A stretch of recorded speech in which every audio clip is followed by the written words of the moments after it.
Hi, this is Hockey Maniac here with my friend OSE Shifts, and we're going to commentate a video of us playing survival mode on Modern Warfare 3, and we're going to pretty much explain a way for you guys to get high rounds and, just play it pretty well. Yeah, me and Hockey Maniac 45, we made it to round 44 once actually doing it. This will be a new series on both of our channels, split up into about 5 or 6 episodes, and it will be the full survival mode gameplay. We made it to round 38, I believe, and we will just show you how we got far and a great tactic. Alright, so to start us off, we just started off the game pretty much shooting and killing. And attack doesn't kick into the later rounds. Yeah, like, the beginning rounds, I think 1 through 6, something like that, we just run around, pistol, shotgun, pick up your gun, whatever. And after playing Dome for a while, it's literally like the map I played. I picked up a little the rhythm of like what comes, what round. Like I learned that helicopters start coming on round 6, and then they go round 9. Juggernauts come, and then 12 Juggernauts, 15 helicopters, 18 Juggernauts, 21 Juggernauts, and then after that it goes 24 helicopters, 27 Juggernauts, and then it keeps going back and forth. So like it's great to know the tactics. So like you put sentry guns inside, or like stuff like that. And we also are going to show you the tactics of sentry guns, so that it's really hard for enemies to kill them, and they pretty much do maximum damage. Yeah, like we'll show you later, but in maybe in episode 2. I don't think we'll make it here in episode 1, but yeah, we're gonna show you this one spot. Very hard for them to damage them, as Hockey Maniac 45 already said. But yeah, this tactic, it helps a lot, and I thought we can make it around in this tactic. So yeah, it's really good to spread it. Yeah, and you pretty much need good guns to do this tactic. Go to your higher level, because the guns we use are the Type 95 and the Mk3 I believe, if that's what it's called. And the Mk3 is used for killing juggernauts and helicopters, and the Type 95 is the anti-personnel weapon. And then once the Type 95 stops being an effective weapon, we switch that over to an LSW. Yeah, so that helps really a lot, especially on juggernauts when you kill enemies really fast. They're all shooting at you, and you gotta eliminate everybody and then sleep juggernauts. So yeah, that's how we got down there. We were sticking together, and one of us got down. Yeah. Yeah, a bit of a miscommunication on my part. Kind of got trapped, surrounded by 3 or 4 juggernauts, but it's okay. It's okay. So yeah, the really only hard part of the tactic is knowing the lap route, putting all the enemies, grouping them together. Really, that's only the hard part. Everything else is pretty self-explanatory, as you will see later on. So yeah, once he said you need to get a higher level, I ended up having to buy him sleight of hand and Type 95. Like that's another great thing to do. If you have just one guy level 50, he can buy a sleight of hand for your partner, and you can buy like anything like that. He can buy a Type for your partner, and switch it for a gun on the ground, and then he can pick it up. Sleight of hand, you just throw it down and let him capture it. Stuff like that. Sleight of hand is very helpful in this. Yeah, I don't think there's a different perk that could be more helpful. Enemy troops incoming. Yeah, all the other perks really don't work the money that you spend for it. If you've ever noticed that. I mean, it's computer-facing you. What is stock and extreme conditioning gonna do? That's never gonna help you.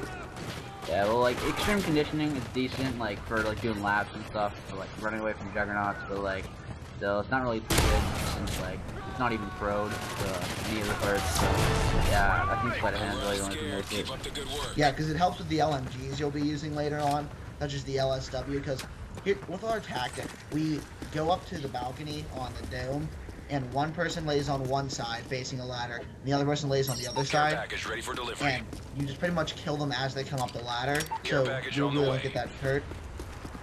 Yeah. I just like to pick out from the video here, I was a dumbass, and I was trying to buy sleight of hand, but I accidentally got a package on the way. Don't still fail like me right there, yeah.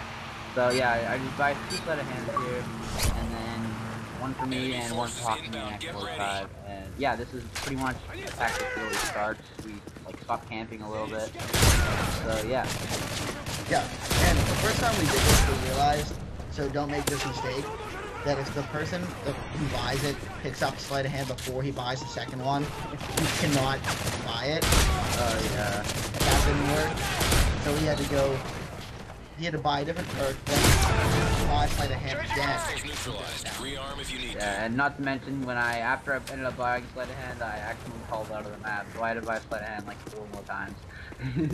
Yeah. So, and later on, we're also going to teach you about this thing called a C4 trap. It's really helpful. Yeah, it's great. It's the funnest way to kill juggernauts too. Yeah, and also, like I just caught this in the video. Always, if you're camping in here, just for the early rounds, like what we were doing, always shoot the barrels because those and that really never ends well if you don't. Yeah, like I was looking and I saw that barrel and I'm like, yeah, that's pretty cool. So yeah, that's really good. And, like small things like that will get you down. Like, yeah. Oh yeah. See, going down in the early rounds, usually the rest of the game because you have to blow that 4,000 to get that. Blow that, you're never gonna have 4,000 back. So that 4,000 in the early rounds is really helpful because that helps you get better guns. Not having those good guns, it's a lot harder. Yeah, and coming back to the video here, we were on the helicopters. We didn't really go with our tactical most of this round, but what you can use for helicopters is camp underneath here, underneath the dome whatever. And let all the enemies come to you, and then go for the helicopters after. But yeah, it's very helpful. Good work, team. And then yeah, so the helicopters early rounds are really easy, but the ones where the enemies become really strong, you gotta let them come to you. It's very tough. I do believe this is the round that I decided to try and be a hero and run out and kill the helicopters early, and that's why I got downed. Oh yeah. No, actually I don't even remember if this was it. We already skipped. So yeah, as you can see here, I'm buying him the type, and this is really key, and it helps a lot. It's probably for a cool little ride shield there. But yeah, so I go and rebuy another type. And like if you don't think it's fair, like the guy can just send the money. So it's easy. But yeah. We'll also start another video series later, guys, talking about what guns are worth it, what guns are not worth it. Yeah, like that's what we talked about earlier. So yeah, you guys can come to that, dude. Hopefully you guys will rewatch the whole video. It's pretty good. We made it to 38 once again, right? Yeah, I mean, we've made it better, like, this kind of doing trying to get yeah. So that's fine. It was pretty good. It's only 15 minutes long, I believe. So yeah. Good job. Yeah. So I think that doing this tactic is extremely helpful. I don't think we start buying sentry guns until about round 10 or so. So. Oh yeah. For the sentry gun thing, one person has to buy the grenade launcher sentry, the other person has to buy the dogs outfitted with explosives are in your vicinity. Recommend you keep your distance. Yeah, totally. Like one person's got to buy the grenade launcher, and then somebody's got to buy the regular sentry. With that, I'll show you what places. It's extremely helpful. Again, it's very difficult. Only 1 or 2 enemies the whole way. It's great on the juggernaut. Yeah. Only the juggernaut can do them, really. But they usually don't. And they take up the juggernaut's health too, and they distract them, so you can shoot at the same time. Like for later rounds, they have a lot of money. Like I believe at one point I had like 89,000, but you had 5,000. Yeah, you had 89,000, and I had like 10K. I'm running around. I'm like running from juggernauts, and you're like, Nick, follow me, and I'm like, oh god. Yeah. So. Yeah, it was pretty funny. Yeah, you don't even need to worry about money if you don't really buy much halfway through. Pretty good. So yeah, as you can see here, it's wave 8. I knew we were going to be getting juggernauts for the next round, so it was starting wave 9. So I bought my LMG to get set up, and I think we go buy C4s now, right? Yeah, for the C4 trap. Yeah. I don't think I bought him this round, but I believe he will. And for juggernaut round, we stand in the middle of the map. And so the enemies they spawn right here. Hopefully they'll spawn here on the other side of the map. So it's great for all of them to spawn at once. Like if you stand other places, like where we were standing before, they'll all just spread out. You know what I did? Kill all the enemies in less than 5 seconds. And now we just got a juggernaut. We left it. So we don't gotta worry about anybody else. So yeah, as you can see there, we just sprayed him down and he's dead. So yeah, we're going on to the next round. I think we buy sentry guns this round actually. So yeah, it's wave 10 now, and